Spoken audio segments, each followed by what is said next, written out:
Nigel, first of all, I want to thank you profusely for coming on the show. Really, really appreciate your time. No, not a bit of it. Delighted.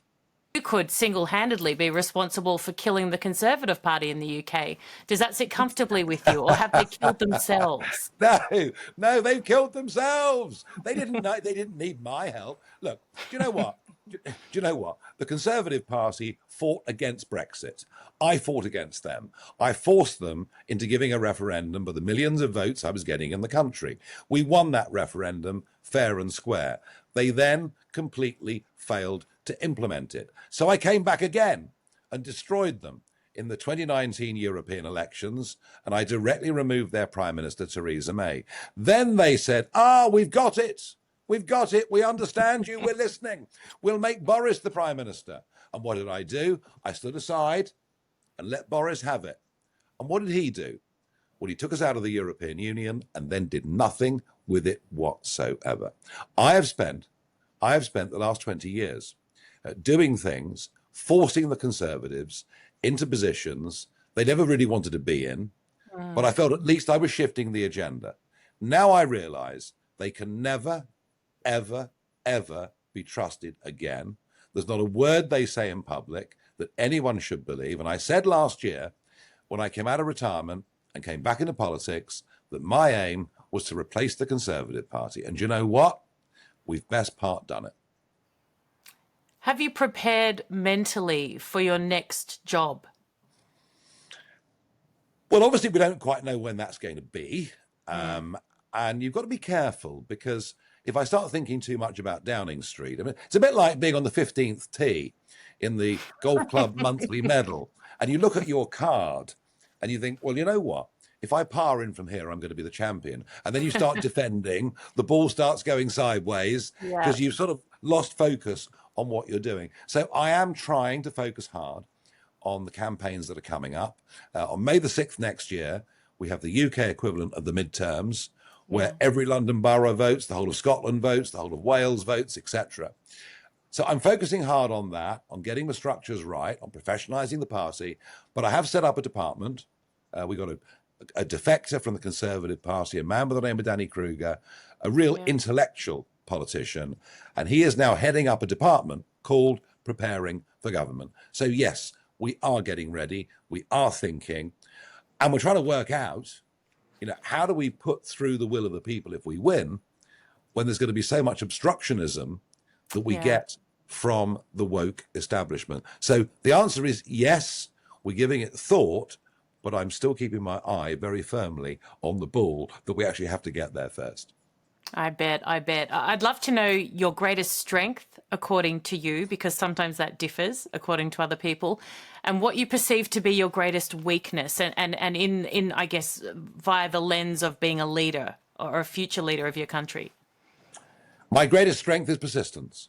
Nobody has stuck with his views, often very minority unpopular views. I mean, when I first spoke out against net zero, well, I mean, goodness me. I mean, you would have thought that I should be, the chaps in white coats ought to come along and, and lock me up for my own safety. But, I don't, and I'm not a populist. I'm not a populist. I take issues that I believe in and I fight for them. And if it takes 25 years to win, I will spend 25 years fighting to win. So that is my greatest asset, is that I have persistence.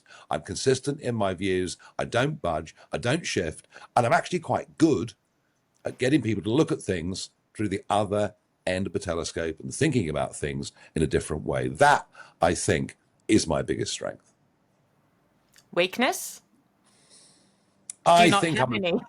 Oh, of course. Oh, personal weaknesses. Personal weaknesses. We could be here all day. I've got all of those. Yeah. Don't we all? Oh, yeah. I mean, I always joke, when the newspapers write, I'm a drinker, I'm a gambler, I'm a womanizer. So, well, the trouble is, it's all true, I don't worry about that. I think. Do you know the mistakes I've made? I've probably at times, because I'm very open, Yeah. I'm very what you see is what you get. I'm exactly the same human being on telly, on stage, as I am talking to you or down the pub this evening. Yeah.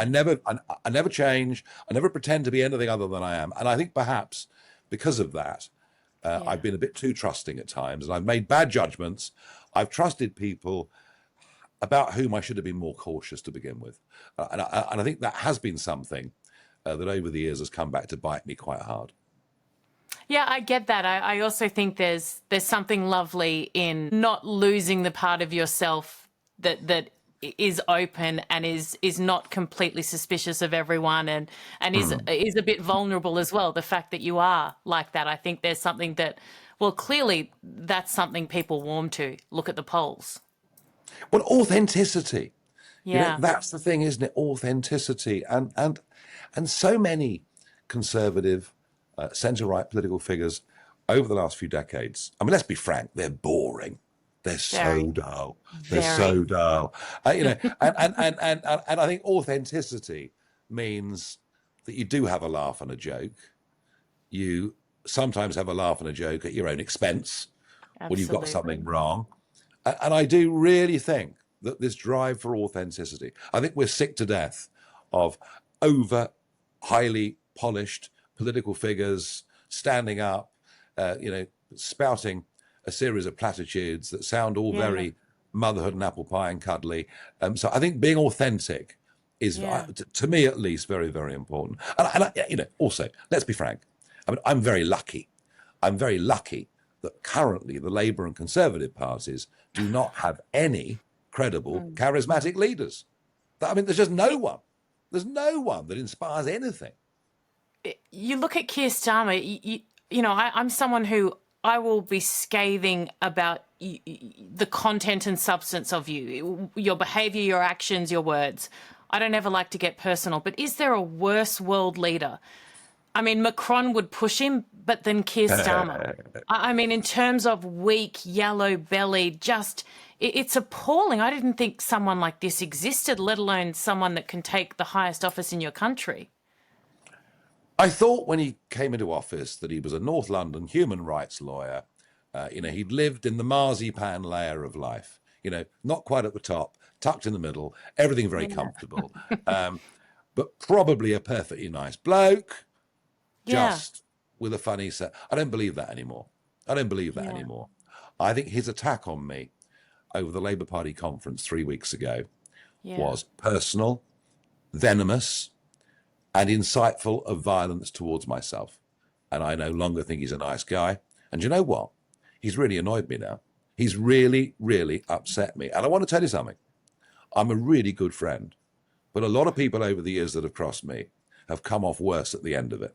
And I know I mean it, whether it's being debanked for the biggest bank in Britain and I brought down the boss of the bank or whatever. But I am now convinced that the country is not just being led by somebody who's weak, but somebody who's actually quite dangerous. So, you know what? I'm going to deal with it. I think you've nailed it there, because weakness and someone who maybe is in over their head is something that is still unacceptable when you're in a position of power like that impacts so many people. But you can kind of say, okay, there's no malice. I don't know anymore. You're right. I initially thought, okay, I don't think he's overly impressive, but I don't think he's dangerous or he's malicious. But I've now shifted my thoughts in that way as well. Donald Trump is someone who is, I mean, you say authenticity. What you see is what you get. He doesn't always say the things that you would say to your child, hey, honey, that's how we should talk about other people. But I would much rather that every day of the week than the BS we get fed from most others. Would you liken your own style to his, even though yours existed well prior, because you were in the public eye and public in politics prior? People always say, you're very like Donald Trump. I say, no, Donald Trump's teetotal. I'm certainly not that. No, he's... I know. I never get that. Like, the only joy I have in my life, apart from being a mother and my job, is wine. I don't understand people who don't drink. I can't relate to them on any level. There are things where he and I agree on a lot of things. And I've often had that conversation with him, we've said, boy, there are many, many things where we see the world in a similar light. There are others, of course, where we vary. Look, we're both showmen. Let's be frank. We're both showmen. We're both extroverts. We're both out there. We both say what we think. He takes it a shade further than me, but then he's a New Yorker of a certain age, and that's kind of what they're like. So there are some similarities. Yeah, of course there are. Of course there are. And in terms of believing that defending borders, believing in defending culture, not being a constant warmonger, areas like that where we share, an awful lot of ground. A lot happening. Obviously, the Middle East is, from a very surface level sorted at this stage, but Hamas is already breaking ceasefire agreements, of course, and peace agreements, and they are a terrorist group. That shouldn't surprise anyone. I wanted to ask you more about Russia and Ukraine. And there's a meeting that Trump has agreed to with Putin. Zelensky is meeting with him in the White House.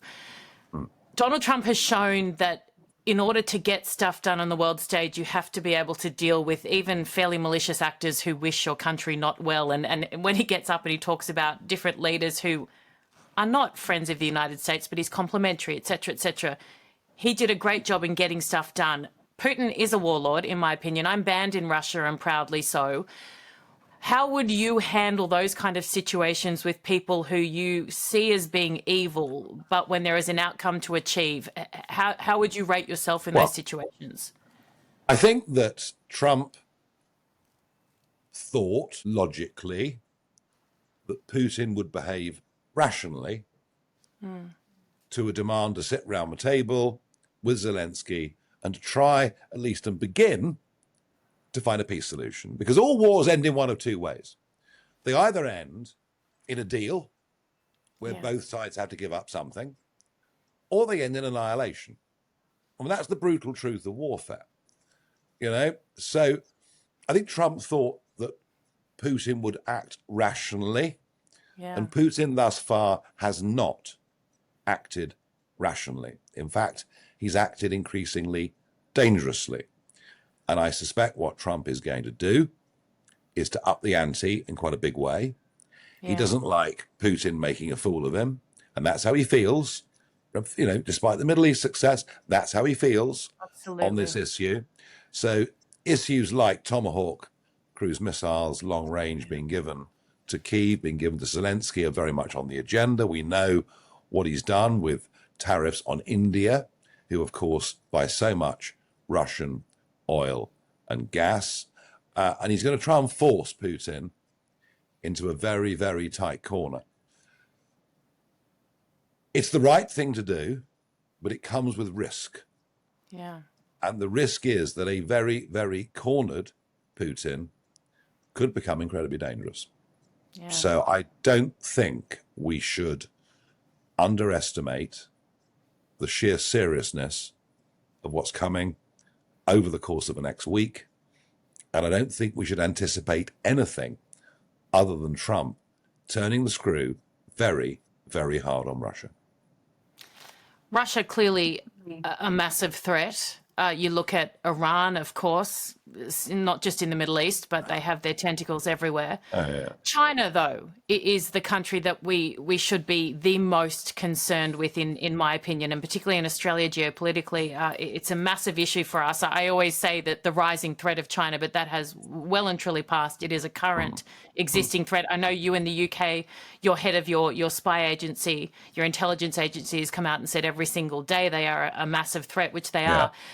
You have dropped the ball in such a big way. So have most countries in the West. We have in Australia. It's not just the current government. What would you do because again, everything is so complex. I get that, but they are a huge threat. They wish you harm. Xi Jinping has made his intentions so clear. If people would just actually listen to what he has to say, how would you balance that relationship with a nation that wants to overtake the West in the world order, but also you need from manufacturing, the economy? It's huge. And the problem is we're so far down the road that that's difficult. Those of us that warned about getting Huawei into our telecommunications system, that warned about getting China into our nuclear facilities. And what did we get? We got David Cameron taking President Xi down the pub. Took Yeah. him down the pub for a few pints, like their mates. In fact, Yeah. David Cameron, 10 years ago, went a new golden age of Oh, our come on. relationship with China. They've got Come on. And they everything would wrong. be laughing at you. Yeah. Can you imagine their meetings when they get back? They would think you were weak as beep, which is what we say in Yeah. Australia. I mean, all you need to see is the breach of the treaty with Hong Kong to understand what you're dealing with. You know, there was a very, very clear agreement of self-government for Hong Kong, and halfway through the deal, they have broken the agreement completely. The difficulty with your question is we are a long way down the road. I think all we can do is to make sure that China are not let in at all to our national security systems, our telecommunication systems, our vital infrastructure. I feel we should probably get China out of our nuclear programs and other things. And if we have to buy them out, so be it. But I think that's what we have to do. But in terms of goods traded back and forth, we are now so dependent upon it. We've made ourselves so dependent upon China that we have a massive, massive problem. And I cannot pretend I have a magic wand that's going to solve that very quickly, other than we now need cheap energy. My country is deindustrializing. We have the most expensive energy prices in the world as a result of an insane net zero religion, a religion that's replaced God, I think, with most of our senior Labour and Conservative politicians. Get Britain manufacturing again, and you can't do that without cheap energy. And if we do that, we'll reduce our now reliance on Chinese products. Who would have thought becoming completely reliant on a hostile nation would have ended badly? I mean, you could not have predicted it. Insane. Last question, Nigel, because I know that I'm running out of time, and I'm very, very grateful for your very valuable time. When Charlie Kirk passed away, Elon Musk and Donald Trump reunited, and yes, that was absolutely horrific. I wanted to ask you about you and Elon Musk, if you think there's a chance that you two, or if you have tried to engage, because I feel like you two have much more in common than not, would be my take, my assessment from afar. So I knew Charlie Kirk for 10 years. I spoke at Turning Point USA events, both in America and here. I appeared regularly on the Charlie Kirk Show. I've been to his offices in Phoenix. I've campaigned with him in Utah. I've campaigned with him in Colorado. I've been with him in Florida. I've been with him in Mar-a-Lago. He's someone that I talk to regularly. He was a genuine friend. So I was absolutely mortified at what happened that day. I didn't attend the funeral because it was my mum's 85th birthday. And you know, in public life, we make such huge sacrifices. Our families come second almost the whole time. And I thought, actually, mum's 85. We're going to have kids, grandkids, great-grandkids together in the room. So I didn't go. Musk did briefly say hello to Donald on that day. Look, I don't know what it is with Elon. He tried to push me into some policy positions. Some might say he tried to bully me into some policy positions that I didn't accept, I didn't agree with, and so I said no. And as a result of saying no, he sort of turned his attack on me. Somehow I'm soft, I'm this, I'm that, I'm the other. All I can say... Do you care? Do you know what? If I'm prepared to tell the richest man in the world, who potentially was going to support me financially in a big way, but I'm prepared to tell the most powerful man in the world, no, I won't budge, I won't be bullied, I won't bend, I won't shift my principles, then I hope that says to the world something about me that perhaps they wouldn't have understood before. I'm not for sale. I'm not for sale to anybody. I know who I am. I know what I believe in. And if Elon texts me now and says, let's have a meet up and have a lunch, I, of course, will go and do it. We've had a fallout. I don't believe it to be terminal. That was what happened. But, you know, I stick my own ground. Last quick thing, you said to me before we started recording that you love going out and meeting with people, and it wasn't for a public facing discussion, so to get, you know, brownie points. I love that about you, because I know so many politicians who will tell me privately they detest that side of it. Not that they detest people, but the interaction, you genuinely love it. Why? I'm an old market trader. You know, I'm used to wheeling, dealing, meeting people from all backgrounds, all walks of life. I'm fascinated by people. I love the impromptu reactions that you get. I don't even care if people swear at me. That's fine. I don't mind. I don't mind. They get a bit of abuse back, but it's done in a jovial kind of way. And yes, I want to walk down the high street. And yes, I want to go in the betting shop. And yes, I want to go in the pub and go in the butcher's and buy some sausages and meet people out, young kids on bikes, pensioners going out to the post office or whatever it is. I love it. It's called street theatre. It's called life. And I love meeting people. And I'm probably right now in this country the only senior public figure that even attempts to do it. There are risks. There are, of course, security risks in adopting this approach, but it's what I've always done, and it's why I'm doing well. And the sheer hundreds of thousands, millions of people I've met over the years out there, and that personal contact, that means something to them, you know.